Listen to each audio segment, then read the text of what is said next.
Hey there, everybody. Thomas with Basecamp Trading. It is Wednesday, March 13th, and we're going to take a look really quick at the S&P and kind of what happened here today. And one of the reasons that we like using the Trender Pro combined with Renko price bars. So if you came into the trade room this morning, when we did the morning market recap, we talked about we had a bullish bias for the indices. We were bullish on 30-minute time frames, bullish on 240-minute time frames, so we expected them to head higher today.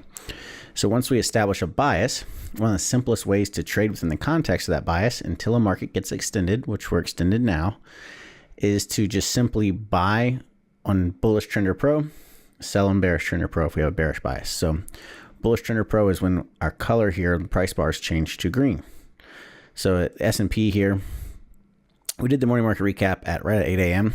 So right here's where you got the information of, hey, we have a bullish bias looking for this thing to continue to climb.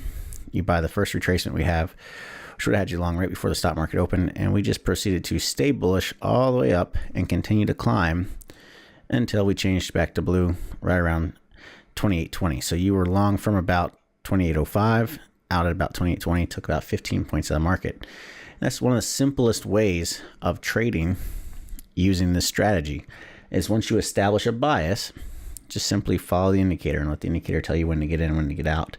And as long as your bias is correct, you're pretty much majority of the time going to be in the market for that big move, for the whatever way it runs. So that's it for today.